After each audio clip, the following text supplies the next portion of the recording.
So the title of this workshop is Live for Today.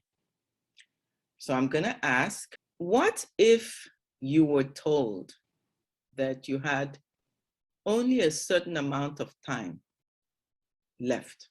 So what if you found yourself in a situation where you only had a certain amount of time? It could be 3 years, it could be 5 years.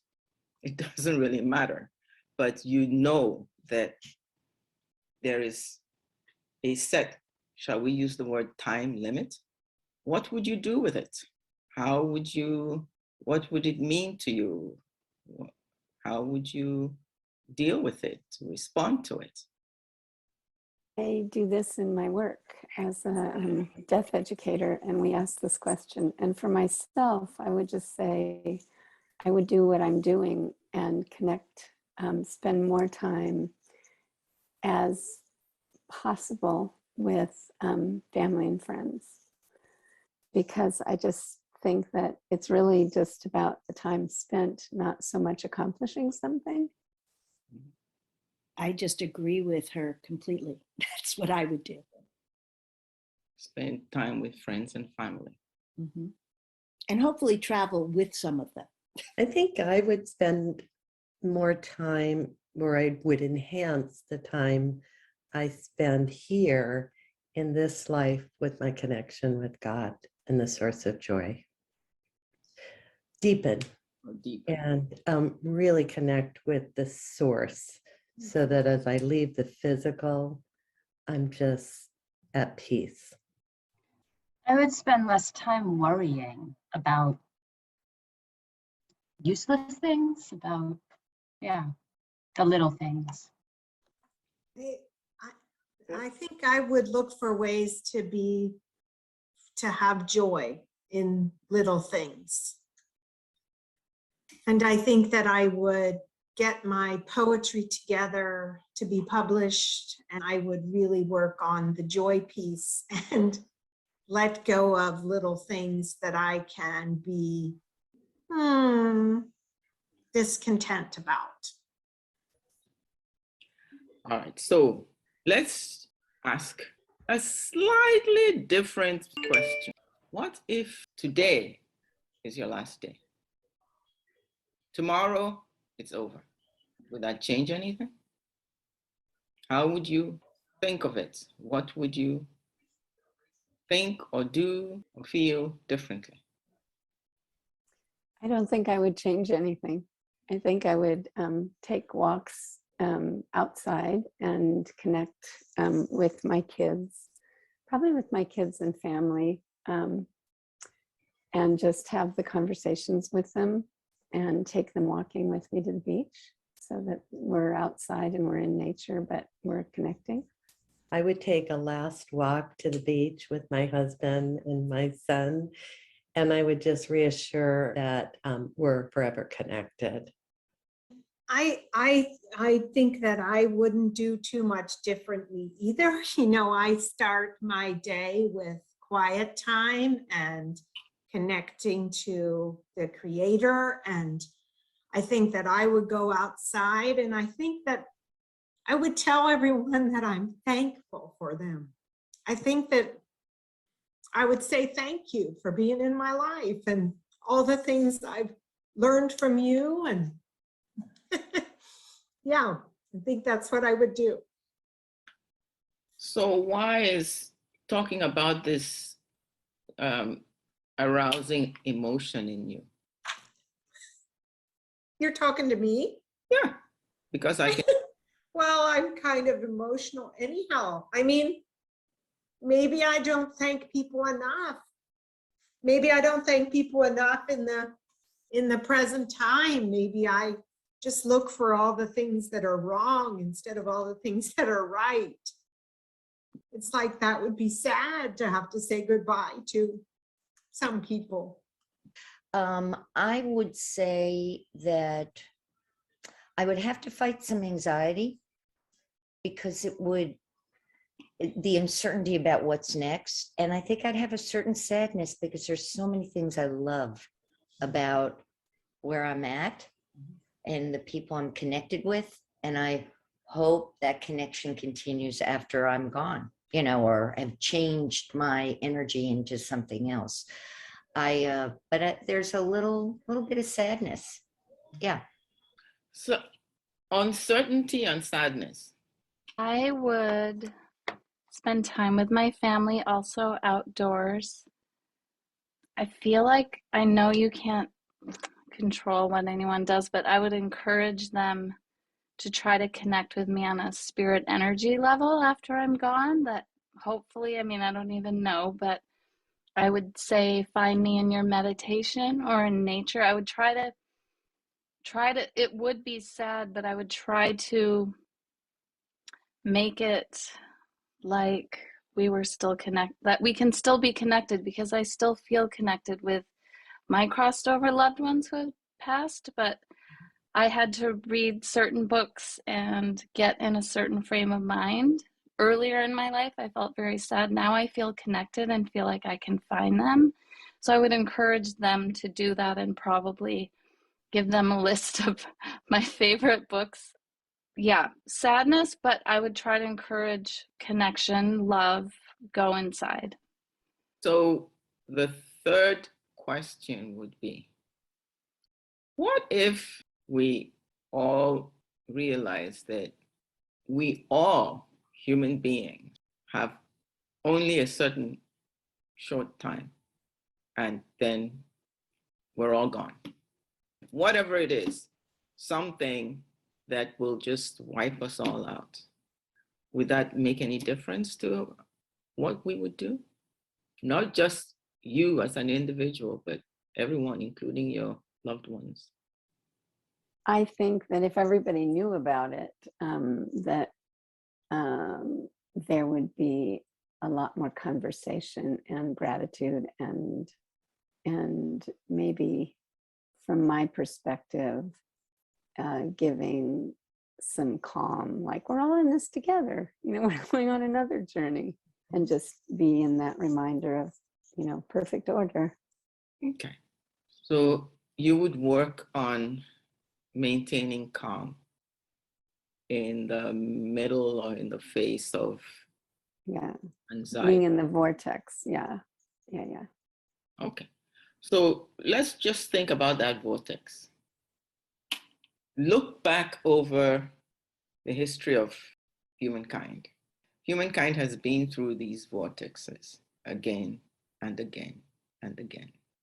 And then look at just your immediate surroundings and think how many times you've been in situations of crisis where you thought this could never end. And then it ends.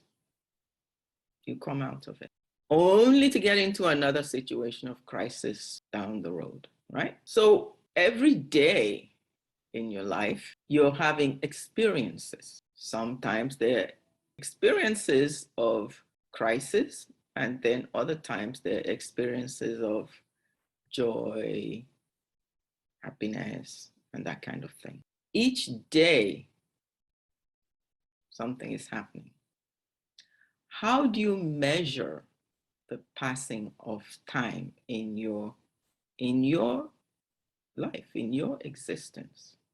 Let's say, if you found that today is really your last day,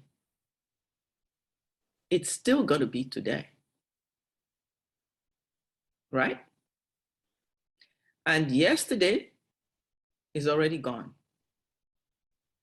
So today, everything that you can make of today, you can only do it today. And tomorrow, today is already yesterday.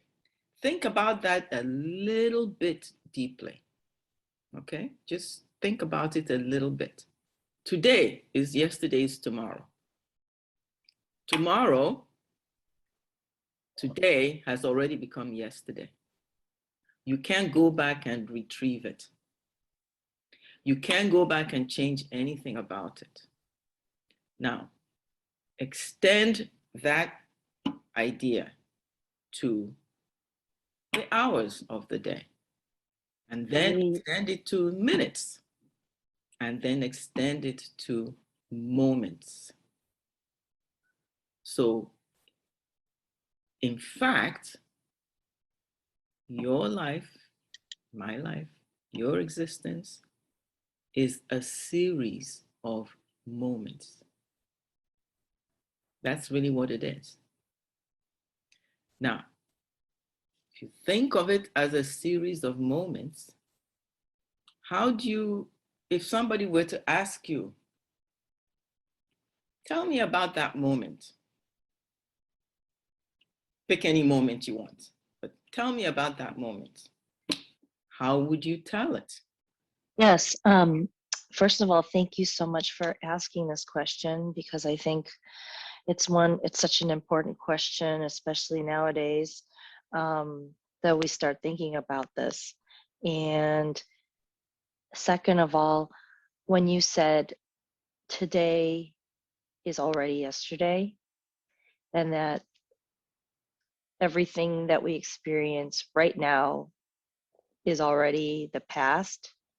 And is that, I know you've taught a lot about universal laws. Is this an example of, I can't remember the name of the law, but that once you have put something into motion, it returns. And so what we're experiencing right now is a product of what we've already put out there. Exactly. Exactly. It is. So, if you think of it that way, the first idea I would like to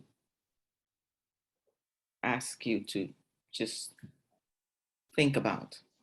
If I were to ask you, let's say, about, let's pick a date, Christmas Eve on such and such a year, you would each describe it differently because your experience would be different. Each person's experience is going to be different from the other. But you measure that moment by the experience that you are having at that moment. So in this moment, what you're feeling, what you're thinking, what you're sensing is what defines this moment for you. In other words, each moment is defined by the experience of the moment. And if we were to extrapolate that and kind of step back and look at the series of moments, then we begin to understand that, in fact, our appreciation or understanding of what we call the passing of time is really the cumulative result or effect of our experiences. Or another way we could put it is the history of our experiences. I hope I'm making sense to you. So if you think of it that way, then time becomes the record of all your experiences. You begin to realize that your experiences are a dynamic thing that's happening constantly. And because it's happening constantly, every moment is really this moment. Every day is really today. And you have to start living your life in that context. It's we who are moving. We are moving through our own experiences. And through the experiences, we change, we grow up, we mature, or we move backwards, or we move forwards, we move upwards, we move downwards, but we're moving. So you have to ask yourself the next question: how would you define an experience? What's an experience? We have experiences all the time. Right now, you're having experiences. An experience is witnessing the cumulative effect. Okay, witnessing an effect. Yeah. For me, it's a connection to your senses at in the moment, like in the present time. It's like connecting to all your senses, like visual and what you hear, what you see, what you taste, what you smell. And that's just happening now, like in the present moment. And that's where you connect it to an experience. Yeah. All right, so you connect to something you see, hear, smell, taste. That's an experience. And when you connect to it, how does it actually register inside you? How do you know that you've had an experience? How do you know you're having an experience? When I feel, I sometimes will have a recollection of something that's happened, and I just get this flood of warmth and happiness through me that sees me through the next moment. So, in fact, you have an emotion, okay? The word emotion comes from emote, right? You emote. And what does emote actually really mean? What does the The word? energy, the motion of energy. Right. There's a motion of energy that is going out of you.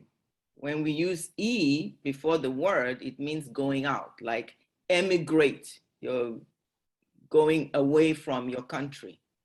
Immigrate, you're coming inside, right? Emigrate, you're going out. Emote, you're sending out something. So every experience involves an emotion.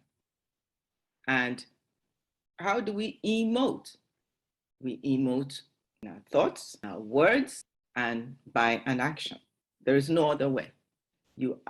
When you have an emotion, it generates thoughts, and you may go as far as saying something. So you get words, or you may do something. For many of us, we have experiences that run the gamut, or shall we say emotions that run the gamut. We can have emotions of joy, peacefulness, love, or we can have emotions of anger, hate, conflict, envy. We can have all kinds of emotions. Now, think if what we're talking about right now, if you apply that to yourself and you feel that, yeah, that's true. I know that I've felt all these things, and it makes sense that I've been through all this. Then understand that every single other human being is also going through the same thing. So that means that we collectively are all having experiences. And our experiences are the result of the impact of things coming towards us, as well as what we put out in response to what has come towards us. So if you look at the history of human beings as a whole, let's just make it less personal and just kind of stand back and look at all of human beings. First, just as time records our personal experiences deep inside us so that you can remember certain things that happened 35 years ago and remember them crystal clear. And yet certain things which happened an hour ago, you don't remember. What's the difference between the thing that happened 35 years ago and the thing that happened an hour ago? What's the difference? What makes you remember the thing that happened 35 years ago? The way we reacted to it. Exactly. It's how deeply it impacted you and how intensely you reacted from the very core of your being. Whereas certain things, you're having a bad day. 5 days from now, you won't remember it. But your boyfriend dumped you and you were very deeply hurt. You'll remember it 10 years from now, even when you have, a new boyfriend and you're happy now, okay? So the things that really, really matter are the things that impact us deeply, and one could say emotionally, but more importantly, what impacts us in the deepest place of our being, which I'm going to call our spirit. If you think of it that way, then you have to understand that each individual has a spirit and feels things deeply. And everything you feel deeply, whether it is joy, love, or anger, or hate, or envy, or peacefulness, whatever you feel deeply remains inside you. And not only does it remain inside you, it proceeds from you and affects your greater surroundings. And by doing that, it creates your, shall we say, emotional history of your life from moment to moment. But when you put all those moments together, now you've got a history of your life. Okay. If we look at the history of all of us human beings, what do we see? We're not talking about, just each of us as individuals, because that would be getting too close for comfort. But let's think about just the history of, human beings in general. It kind of seems like nothing's new. We're just repeating over and over and over. It's like, we're being so human. Thank you very much. So it seems like we keep cyclically going back, So if you look at today, it looks like we're back in the dark ages. Why does it feel that way? What is it we're all experiencing? Pain, Pain? disease, pain, Okay. conflict. War, Or, climate change. I feel like we're all experiencing the same emotions that they did 1,000, 2,000 years ago, just with different outside influences, some good, some bad. okay, so you said it. We're still experiencing the same emotions that we did 1,000 years ago, 2,000 years ago, but it's just that the form is different. The outside manifestation or the external manifestation changes. So today, we drive around in cars, we have electricity, we have nuclear energy, we wear cutaway jeans instead of, robes and veils. And, we don't trek, to the well, but the actual experiences that we're having are the same. Nothing has changed. So the real question is, can it ever change? Will it ever change? Why do we keep going around in a circle and coming back to where we were? Isn't it up to us to change? I mean, change meaning just take note of how we react to experiences. And if each individual is looking at their experience from a different reactiveness, I think there's just an automatic shift.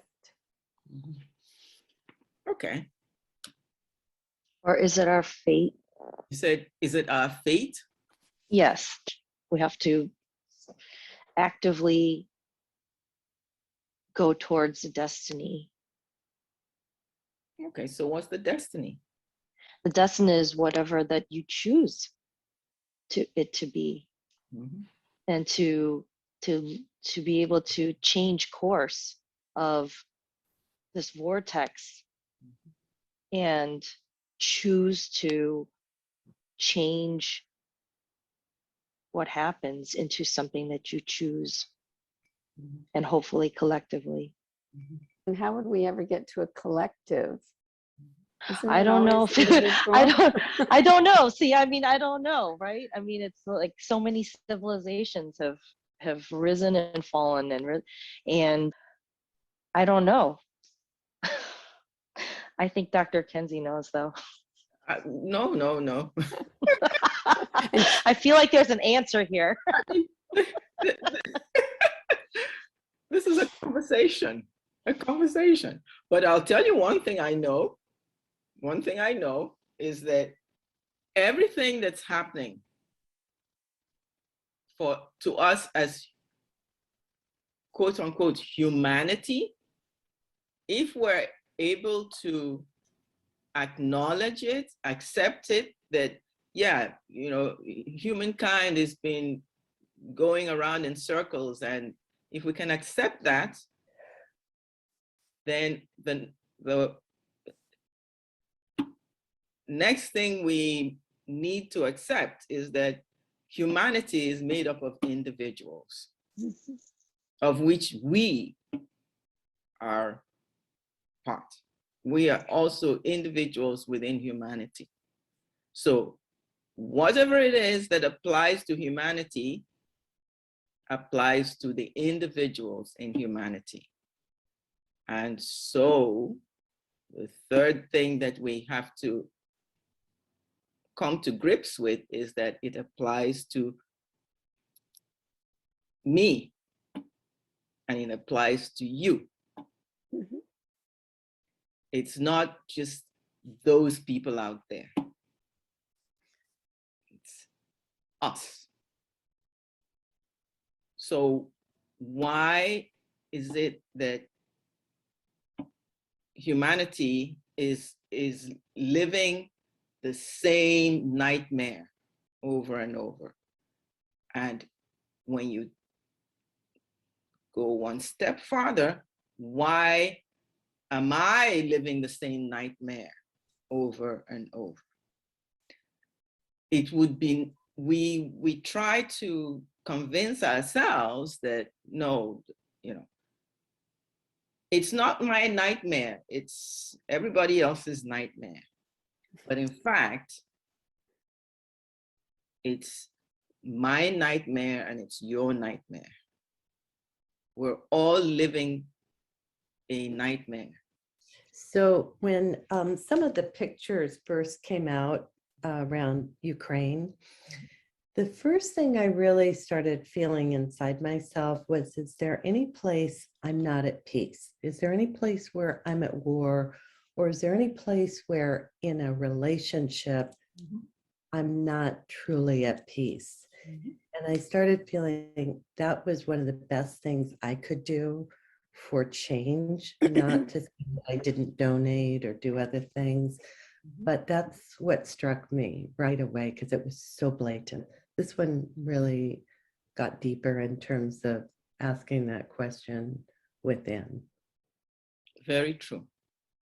Very true. So the one thing I'd like you to find out a little bit more about is the fact that all the chaos that's going on around us and within us is due to the fact that we're living in ignorance. It's as simple as. Whose ignorance? Okay. We're living, and I'm about to go into that.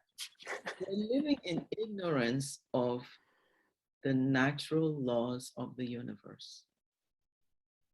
We're living in the universe. We are a part of the universe.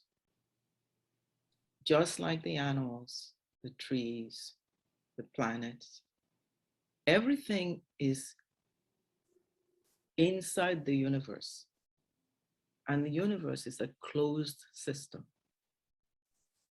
You can't get out of it because you're an integral part of it. And being an integral part of it, you are subject to certain principles that govern the universe. And these principles that govern the universe are eternal, unchanging. They've been there forever, from the very beginning, and they will be there eternally. And you are, we are existing and living within it. And we need to begin to understand it, because it is only in understanding it that you can actually bring about any real change in yourself, and for your greater surroundings.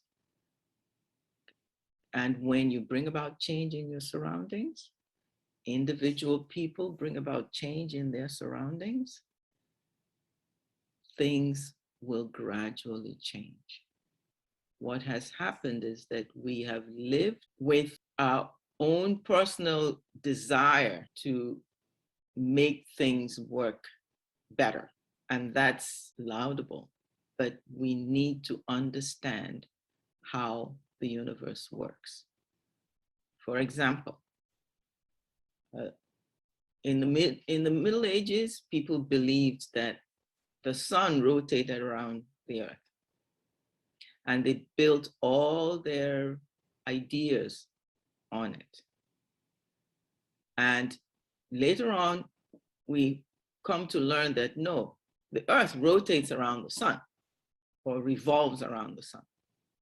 And that changed things dramatically for us in terms of our ability to become more technologically advanced.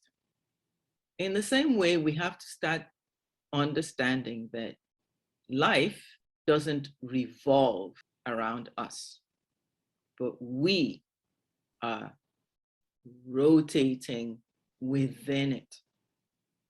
And because we are rotating within it, we need to understand how it really works and adjust ourselves to it. Adjust ourselves to life, to time and to the principles that govern it. So I'm going to tell you 5 basic principles that govern everything in life, spiritual as well as material, as well as non-spiritual.